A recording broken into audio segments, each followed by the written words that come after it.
എല്ലാവർക്കും നമസ്കാരം. അങ്ങനെ കംസവധത്തിന് മുമ്പ് ശ്രീകൃഷ്ണാവതാരത്തിൽ അദ്ദേഹം പ്രധാനമായി 8 അസുരന്മാരെയാണ് വധിക്കുന്നത്. വളരെയധികം പറഞ്ഞിട്ടുണ്ടെങ്കിൽ കൂടി പ്രധാനമായും 8. ആരൊക്കെയാണ്? വത്സാസുരൻ, ഭഗൻ, അകാസുരൻ, ധേനുകൻ, പ്രലംഭൻ, അരിഷ്ടാസുരൻ, കേശികൻ, വ്യോമൻ. ഇങ്ങനെ 8 പേരാണ് വധങ്ങൾ. അതിനുശേഷം ദർഭം, അഹംഭാവം അടക്കുന്ന ആരൊക്കെയാണ്? വാത്സേയം, അതായത് ബ്രഹ്മാവിൻ്റെ അഹംഭാവം, കാളിയൻ്റെ അഹംഭാവം, ദേവേന്ദ്രൻ്റെ അഹംഭാവം, വരുണൻ്റെ അഹംഭാവം. ഇങ്ങനെ 4 പേരുടെ അഹംഭാവങ്ങളും അടക്കുന്നുണ്ട്. വളരെയധികം ധാരാളമുണ്ട്. ഞാൻ പ്രധാനപ്പെട്ടത് മാത്രമേ പറയുന്നുള്ളൂ. ഇതൊക്കെ സംഭവിക്കുന്ന എപ്പോഴും വെച്ചിട്ടുണ്ടെങ്കിൽ വൃന്ദാവന പ്രവേശത്തിന് ശേഷമാണ് നടക്കുന്നത്. വൃന്ദാവനം അന്ന് പൗണ്ഡ്രയം എന്ന് പറയും. അതായത് 5 വയസ്സിനും 10 വയസ്സിനും ഇടയ്ക്കുള്ള കാലഘട്ടമാണ് ഈ പൗങ്കണ്ഡകം എന്ന് പറയുന്നത്. ഈ അവസ്ഥയിലാണ്, ഈ കാലഘട്ടത്തിലാണ്, വൃന്ദാവനത്തിലാണ് നടക്കുന്നത്. അപ്പോൾ കംസൻ അയച്ചത് ഓരോ ആൾക്കാരായി അയച്ചുകൊണ്ടിരിക്കുകയാണ് ഈ നമ്മുടെ കൃഷ്ണ ഭഗവാനെ കൊല്ലാൻ. അതിനുവേണ്ടി അദ്ദേഹം പൂതനെ അയച്ചു, ഷടകാസുരനെ അയച്ചു. അതിനുശേഷം വൃന്ദാവന ആലയത്തിൽ നിന്ന് വത്സാസുരനെ അയച്ചു. ഈ വത്സാസുരൻ ഒരു പശുക്കുട്ടിയുടെ രൂപം മാറി ഈ വൃന്ദാവനത്തിൽ ഈ ഗോപന്മാരും ശ്രീകൃഷ്ണനും എല്ലാം കൂടെ അലിഞ്ഞു തിരിഞ്ഞ ആ സ്ഥലങ്ങളിൽ പശുക്കുട്ടിയുടെ രൂപമായിട്ട് അതിൻ്റെ അകത്ത് പ്രവേശിച്ചു. അപ്പോൾ പശുക്കുട്ടിയാണെങ്കിൽ തിരിച്ചറിയില്ലല്ലോ. ആ സമയത്ത് അവിടെ പോയി കൃഷ്ണനെ തരം കെട്ടിക്കഴിഞ്ഞാൽ പിടിച്ച് കൊല്ലാമെന്നുള്ള ഉദ്ദേശത്തിലായിരുന്നു അദ്ദേഹം അത് ചെയ്തിരുന്നത്. ഭഗവാൻ അത് മനസ്സിലാക്കി. പക്ഷെ ആരോടും പറഞ്ഞില്ല. സഹോദരനായ ബലഭദ്രനോട് മാത്രം പറഞ്ഞു ഇങ്ങനെയാണ് സംഭവിച്ചിരിക്കുന്നത് എന്ന്. അദ്ദേഹം അത് മനസ്സിലാക്കി പതുക്കെ ഈ പശുക്കുട്ടികളുടെ കൂടെ നിന്ന് ഈ വത്സാസുരനെ കണ്ട് അദ്ദേഹത്തിൻ്റെ വാലും കാലും പൊക്കി ചുരുട്ടി 4 ചുരുട്ടി ഒരൊറ്റ വേട് ഒരു വടവൃക്ഷത്തിൻ്റെ ചുവട്ടിൽ വീണ് അതങ്ങനെ മരിച്ചുപോയി.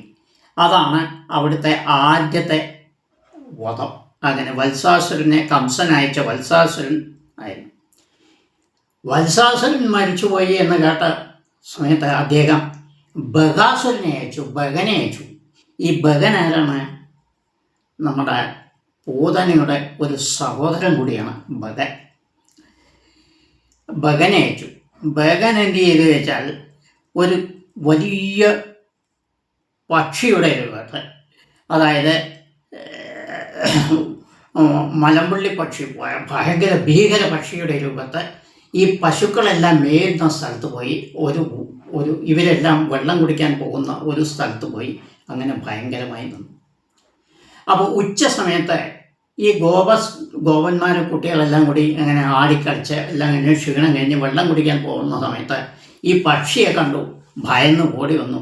കൃഷ്ണനോട് പറഞ്ഞു, കൃഷ്ണ ദാ ഇങ്ങനെ ഒരു പക്ഷി കിടക്കുന്നുണ്ട്, ആ ഭാഗത്ത് പോവല്ലേ, അത് നമ്മളെ തിന്നും എന്ന് പറഞ്ഞ സമയത്ത് ഭഗവാൻ കൃഷ്ണൻ പറഞ്ഞു, ശരി, നിങ്ങൾ ആരും വരണ്ട, ഞാൻ പോയി നോക്കിക്കൊള്ളാം, എവിടെയാണോ ഒന്ന് നോക്കട്ടെ എന്ന് പറഞ്ഞിട്ട് അദ്ദേഹം അങ്ങോട്ട് പോയ സമയത്ത് ഈ വായും പൊളിച്ചിരിക്കുന്ന ഭയങ്കര രൂപിയായ ഒരു പക്ഷിയാണ് കണ്ടത് അദ്ദേഹം.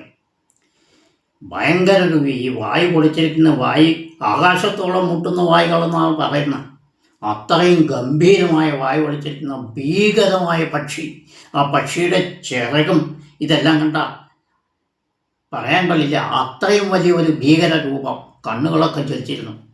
അപ്പോൾ ഈ ഭഗവാൻ കൃഷ്ണനെ കണ്ടപ്പോൾ ഈ പക്ഷിക്ക് ഭഗനാണ് കേട്ടോ, അത് അസുര രൂപം മാറി വന്നതാണ്. ഭഗന് ഭയങ്കര സന്തോഷം. നമ്മുടെ ശത്രുവിനെ കിട്ടിക്കഴിഞ്ഞു, ഇനി ഇവനെ മുഴുങ്ങാം എന്നുള്ള ഉദ്ദേശത്തിൽ അടുത്ത് ചെയ്യുന്നതിന് മുമ്പ് ഭഗവാൻ കൃഷ്ണൻ ആ കൊക്കിൽ അങ്ങോട്ട് കയറി. കയറിയ സമയത്ത് ഭഗന് ഭയങ്കര സുഖം. ഓ, ഇനി ഇവനെ അകത്താക്കാം എന്നുള്ള ഉദ്ദേശത്തിൽ അകത്താക്കാൻ നോക്കുന്ന സമയത്ത് അകത്താക്കാൻ പോകുന്നില്ല, ഇതുവരെയൊക്കെ പോകുന്നു. അപ്പോഴേക്കും കൃഷ്ണൻ വലുതായി കഴിഞ്ഞു. ഈ കൊക്കിനെ അങ്ങോട്ട് പിടിച്ച് വലുതാക്കി കഴിഞ്ഞു. വലുതാക്കി സ്വന്തം മായയാൽ അഗ്നിയെ സൃഷ്ടിച്ച് അതിനെ എരിയാൻ തുടങ്ങി. പക്ഷി അങ്ങനെ പ്രാണവേദന കൊണ്ട് തുടിച്ച് അങ്ങനെ എരിഞ്ഞു. അതിൻ്റെ കൊക്കിനെ രണ്ടും പറിച്ചു, അങ്ങനെ വലിച്ചു. അങ്ങനെ ഭഗനെയും വലിച്ചു. ഇനി അഘാസുരൻ ആരാണ്? ഭഗൻ്റെ സഹോദരൻ. ഈ ഭഗൻ പൂതനയുടെ വലിയ ജ്യേഷ്ഠനാണ്. അടുത്ത ആളാണ് അഘാസുരൻ. വിവരം അറിഞ്ഞ സമയത്ത് അപ്പോൾ കംസൻ പറഞ്ഞു, ഇനി അഘാസുരനെ അയച്ചു നോക്കാം. അദ്ദേഹം പലവിധമായ ഇതും ചെയ്തു നോക്കുന്നുണ്ട്. എങ്ങനെയെങ്കിലും കൃഷ്ണനെ കയ്യിൽ കെട്ടി കൊല്ലണം എന്നുള്ള ഉദ്ദേശമാണ്. അതാണല്ലോ വലിയ ആൾക്കാർക്ക് ഉണ്ടാവുക. അതിന് പാട്ട് പാടുന്ന ചില ശിഷ്യന്മാരുണ്ടാവും. അതനുസരിച്ച് അടുത്ത ഭഗനെ അയച്ചു, അഘാസുരനെ അയച്ചു. ഈ അഘാസുരൻ എന്ത് ചെയ്തു ചോദിച്ചിട്ടുണ്ടെങ്കിൽ, ഒരു വലിയ പെരുമ്പാമ്പിൻ്റെ രൂപത്തിൽ ഇവരെല്ലാം കൂടി കിടക്കുന്ന ആ നദിയുടെ ഓരത്ത് പോയി ഇങ്ങനെ കിടന്നു. പഴയതുപോലെ കുട്ടികളൊക്കെ ഇങ്ങനെ ആടിപ്പാടി ഇതെല്ലാം കഴിച്ച് ഊണ് കഴിക്കാൻ പോണ സമയത്ത് വലിയൊരു പെരുമ്പാമ്പ് കിടക്കുന്നു. ഗുഹ പോലെ അതിൻ്റെ വായി. അപ്പോൾ വായി കണ്ട സമയത്ത് ഈ കുട്ടികൾക്ക് എന്ത് തോന്നുന്നു, ഇതൊരു ഗുഹയാണ്, നദിയിൽ കൈയും കാലമൊക്കെ കളഞ്ഞു വരുന്ന ഗുഹയാണ്. അപ്പം നമുക്ക് ഈ ഗുഹയിൽ കൂടെ പ്രവേശിച്ച് അപ്പുറത്ത് പോവാം എന്ന് കരുതിയിട്ട് ഈ കുട്ടികളൊക്കെ എന്ത് ചെയ്തു, ഈ വായിക്കകത്ത് അങ്ങനെ കടന്ന സമയത്ത് ഗുഹ ഇങ്ങനെ പൊയ്ക്കൊണ്ടിരിക്കുന്നു. കടന്ന സമയത്താണ് അബദ്ധം മനസ്സിലായത്, നമ്മൾ വേറെ സ്ഥലത്താണ് പ്രവേശിച്ചിരിക്കുന്നത്. കൃഷ്ണൻ ഏറ്റവും ഒടുവിലുമായിരുന്നു. അപ്പോൾ ഈ ബകാസുരൻ പഴയതുപോലെ ജ്യേഷ്ഠൻ പോലെ സന്തോഷമായി. ഓ, നമ്മുടെ ശത്രു കാത്ത് കഴിച്ചു കഴിഞ്ഞു, ഇനി ഇവനെ മുഴുങ്ങാം എന്ന് വിചാരിച്ച് വായ അടച്ചു. പക്ഷേ അടയ്ക്കാൻ സാധിച്ചില്ല. ഭഗവാനാണല്ലോ അകത്ത്. അദ്ദേഹം വളർന്നു വലുതായി ആ ഗുഹാമുഖത്തെ 2 കഷ്ണങ്ങളായി ചീറിപ്പഴുകി ഇയാൾ വായിലടച്ചെങ്കിലും ഭഗവാൻ അകത്തിരുന്ന് വളർന്നു വലുതായ സമയത്ത് ഇതങ്ങോട്ട് പൊട്ടി 2 കഷ്ണമായി. ആ സമയത്ത് അതിൽ നിന്നും ഒരു ജ്യോതി, ഒരു വെളിച്ചം ആകാശത്തോളം ഉയർന്ന് വീണ്ടും വന്ന് കൃഷ്ണനിൽ തന്നെ വന്നു ചേർന്നു. ഇതെന്തോ ഒരു വിരോധാഭാസമായ ഒരു സംഭവമാണല്ലോ. ഈ അഘൻ ശത്രുവിനെ കൊല്ലാൻ വന്നു, കൃഷ്ണനെ കൊല്ലാൻ വന്നു. ആ കൃഷ്ണൻ്റെ വയറ്റിൽ നിന്നും ജ്യോതിയായി വന്ന് കൃഷ്ണനിൽ വന്നു ചേർന്നു. ഇതെന്താ ഇങ്ങനെ സംഭവിക്കാൻ കാരണം? പൂതനയ്ക്ക് സംഭവിച്ച അതേയാണ് ഇദ്ദേഹത്തിന് സംഭവിച്ചത്.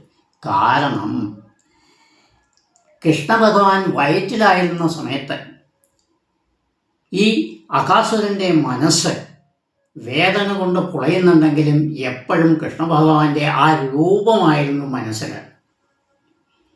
എപ്പോഴും ആ രൂപമായിരുന്നു. ഈ കൃഷ്ണഭഗവാൻ വയറ്റിലിരുന്ന് ശ്വാസം മുട്ടിക്കുന്നത്, ആ ശ്വാസം മുഴുവൻ കൃഷ്ണൻ്റെ രൂപമായിരുന്നു അദ്ദേഹത്തിന് കണ്ടിരുന്നത്. അതിൻ്റെ ഫലമായിട്ടാണ് ഇങ്ങനെ സംഭവിച്ചത്. അങ്ങനെ അഘാസുരബോധവും നടന്നു. ഇത് എല്ലാം കഴിഞ്ഞ സമയത്ത് ബ്രഹ്മദേവൻ ഈ വിവരം അറിഞ്ഞു. ഈ അഘാസുരൻ, ഭഗൻ, വത്സാസുരൻ ഇവരൊക്കെ മരിച്ച സമയത്ത് ഈ കൃഷ്ണൻ, ഈ 5-10 വയസ്സായ കൃഷ്ണൻ എങ്ങനെ ഇത് ചെയ്യുന്നു, ഇതൊന്ന് കണ്ടുപിടിക്കണമല്ലോ, ഇദ്ദേഹത്തിനൊന്ന് പരീക്ഷിക്കണമെന്ന് വിചാരിച്ചു. ആരെ? ബ്രഹ്മദേവൻ. ആരെയാ പരീക്ഷിക്കണം? അദ്ദേഹത്തിന് അറിയാത്തതല്ല, ഇദ്ദേഹത്തിനും അറിയാത്ത. പക്ഷേ എന്തോ അദ്ദേഹത്തിന് ഒരു എല്ലാവർക്കും ഒരു കഷ്ടകാലം ഉണ്ടാവല്ലോ. ബ്രഹ്മദേവനും ഒന്ന് കഷ്ടകാലം അതായിരുന്നു. ഏത്? കൃഷ്ണനെ പരീക്ഷിക്കാൻ മെനക്കെട്ടു. അതിന് അദ്ദേഹം ഇങ്ങനെ നോക്കിക്കൊണ്ടിരുന്ന സമയത്ത് എന്തായാലും ഒരു ദിവസം മധ്യാഹ്നവേളയിൽ ഈ പശുക്കളെ മേയിച്ചുകൊണ്ടിരിക്കുന്ന ഈ കുട്ടികളും ഇടയ കുട്ടികളെല്ലാം ഉള്ള സമയത്ത് ഇതിനെ തൻ്റെ മായ കൊണ്ട് ഓരോ പശുക്കളും ഇടയന്മാരായിട്ടും എടുത്ത് ഇങ്ങനെ മറച്ചുകൊണ്ടിരുന്നു. അപ്പോൾ കുട്ടികൾ ആഹാരം കഴിച്ച് വന്ന സമയത്ത് പശുക്കളെയൊന്നും കാണാനില്ല. അപ്പോൾ കൃഷ്ണനോട് പറഞ്ഞു, കൃഷ്ണ, നമ്മുടെ പശുക്കളൊന്നും കാണാനില്ല, നമ്മൾ എങ്ങനെ ജീവിക്കും, എവിടെ പോയി, ഒന്നും അറിയില്ല എന്ന് പറഞ്ഞ സമയത്ത് ഭഗവാൻ കൃഷ്ണൻ, എൻ്റെ ഹൃദയമലവാസൻ, നിങ്ങളുടെ എല്ലാം ഗുരുവായൂരപ്പൻ ചിരിച്ചു. ഞാൻ എപ്പോഴും പറയാറുണ്ട്, അദ്ദേഹം ചിരിച്ചാൽ എന്തെങ്കിലും ഉണ്ട്. ഒന്നും പറഞ്ഞില്ല അദ്ദേഹം. ശരി, ഞാൻ നോക്കിക്കൊള്ളാം എന്ന് പറഞ്ഞ് ഞാൻ തിരഞ്ഞ് കണ്ടുപിടിക്കാം എന്ന് പറഞ്ഞ് തിരയാൻ പോയി. അദ്ദേഹം പല സ്ഥലങ്ങളിലും തിരഞ്ഞു, പശുവിനെ ഒന്നും കാണാനില്ല. അപ്പോൾ തൻ്റെ ദിവ്യസൃഷ്ടിയിൽ മായയായി മനസ്സിലാക്കി, ഓ, ഇത് ഇദ്ദേഹം ചെയ്ത പണിയാണ്. ശരി, വൈകുന്നേരം പോയാൽ പശുക്കൾ കിട്ടിയില്ലെങ്കിലോ എന്ന് വെച്ച് തിരിച്ചു വന്ന് ഈ കുട്ടികളെ വിവരം അറിയിക്കാൻ പറഞ്ഞ് വന്ന സമയത്ത് കുട്ടികളും ഇല്ല, എല്ലാം മറിഞ്ഞിരിക്കുന്നു. ഇദ്ദേഹം ഓരോ പശുവും കുട്ടികളെയും എല്ലാം കൂടി മറച്ചു വെച്ചിരിക്കണം എവിടെയോ. ഓ, അങ്ങനെയോ? ഇനിയിപ്പോൾ വീട്ടിൽ പോയാൽ അവർ മാതാപിതാക്കന്മാർക്ക് മറുപടി പറയണമല്ലോ. എന്താ രണ്ടുപേരും ബലഭദ്രസ്വാമി ഇയാൾ മാത്രമേ ഉള്ളൂ, ബാക്കി എല്ലാവരും പോയി കഴിഞ്ഞു. അപ്പോൾ അവർ ചോദിക്കും, നിങ്ങളുടെ കൂട്ടുകാരൊക്കെ അവിടെ ചോദിക്കുമല്ലോ, അതിനെന്തെങ്കിലുമൊക്കെ മറുപടി പറയണ്ടേ. അപ്പോൾ കൃഷ്ണൻ സ്വന്തം ശക്തി കൊണ്ട് എത്ര പശുക്കൾ ഏത് രൂപത്തിലുണ്ടായിരുന്നു അതേ രൂപത്തിലുള്ള പശുക്കളെയും, എത്ര ഗോപന്മാരുണ്ടായിരുന്നോ അതേ ഗോപന്മാരെയും അതേ രൂപത്തിൽ തന്നെ സൃഷ്ടിച്ചു. എന്നിട്ട് വൈകുന്നേരമായി എല്ലാവരും കൂടെ വീട്ടിൽ പോയി. അങ്ങനെ ഒരു ദിവസം കഴിഞ്ഞു. അപ്പോൾ ബ്രഹ്മദേവൻ ഇത് ഒളിച്ചു വെച്ചിട്ട് മൂപ്പരൊന്ന് പതുക്കൊന്ന് കണ്ണടച്ചു. കാരണം 1 വർഷമാണ് അതിൻ്റെ കണക്ക്. കണ്ണടച്ച് തുറക്കുമ്പോൾ 1 വർഷമാണ്. അപ്പോൾ പെട്ടെന്ന് തുറന്നിട്ട് നോക്കി, ഇനി എന്ത് സംഭവിച്ചിട്ടുണ്ടാവും എന്ന് വിചാരിച്ചിട്ട് പതുക്കെ ഒന്ന് ഭൂമിയിലേക്ക് ഒന്ന് നോക്കിയ സമയത്ത് അദ്ദേഹത്തിന് ഞെട്ടിപ്പോയി, വിറച്ചുപോയി എന്ന് പറയണം. കണ്ട സമയം ഗാത്ര എത്രയോ, എത്ര പശുക്കളും എത്ര ഗോപന്മാരും ഉണ്ടായിരുന്നു അത്ര പശുക്കളുണ്ട്. ഗോപന്മാർക്ക് പകരം കാണുന്ന മുഴുവൻ മഹാവിഷ്ണു ചതുർഭുജനായി ഇരിക്കുന്ന മഹാവിഷ്ണുവിൻ്റെ രൂപം മുഴുക്കെ. എത്ര ഗോപന്മാരുണ്ടായോ അത്ര മഹാവിഷ്ണുകൾ. അവരുടെ എല്ലാം നാവിൽ നിന്ന് ബ്രഹ്മാവ്, അതിൻ്റെ ഇടയിൽ ഈ കാണുന്ന ബ്രഹ്മാവ് ഇത്രയും ആൾക്കാർ കാണുന്ന രീതി. അദ്ദേഹത്തിന് മൊത്തം വേർപ്പായി. അതിൻ്റെ ഇടയിൽ ഒരു ബ്രഹ്മാവ് എന്ന് പറഞ്ഞു, നീ ആരാണ് ഇവിടെ വരാൻ, നിൻ്റെ കാലം കഴിഞ്ഞ് നീ പൊക്കോ, ഇത് ഞങ്ങളുടെ ഇതാണ് എന്ന് പറഞ്ഞ് ഒരു ബ്രഹ്മാവ് ഈ ബ്രഹ്മാവിനെ ശാസിക്കുകയും ചെയ്യും. അപ്പോൾ ബ്രഹ്മാവിന് മനസ്സിലായി, നമ്മൾ ചെയ്ത ഏറ്റവും വലിയ തെറ്റായിപ്പോയി എന്ന് പറഞ്ഞ് അദ്ദേഹം കൈകൊപ്പി. അദ്ദേഹം കാണുന്ന മുഴുവൻ മഹാവിഷ്ണു ചതുർബാഹുവായ മഹാവിഷ്ണു, അദ്ദേഹത്തിൻ്റെ ഉദരത്തിൽ നിന്ന് തൊപ്പൽക്കൊടിയിൽ നിന്നും ഒരു താമരതണ്ട്, അതിൽ ബ്രഹ്മാവ്. എല്ലാം ഒന്നല്ല, ഒരു മഹാവിഷ്ണു അല്ല കണ്ടത്, കാണുന്ന മുഴുവൻ വിഷ്ണുമയം, സർവം വിഷ്ണുമയം ജഗത് എന്ന് നമ്മൾ പറയാറുണ്ടല്ലോ. അതുപോലെ സർവം വിഷ്ണുമയം ജഗതായിരുന്നു അവിടെ. അത്രയും പശുക്കുട്ടികളുണ്ടായിരുന്നു, അത്രയും ബ്രഹ്മാവുണ്ടായിരുന്നു, അത്രയും വിഷ്ണുകളുണ്ടായിരുന്നു. ഒടുവിൽ ഇദ്ദേഹം തൻ്റെ തെറ്റ് മനസ്സിലാക്കി ക്ഷമ ചോദിച്ചു. അങ്ങനെ വാത്സേയം അവസാനിച്ചു. നമസ്കാരം, നന്ദി, ഷെയർ ചെയ്യുക. വിനിയെ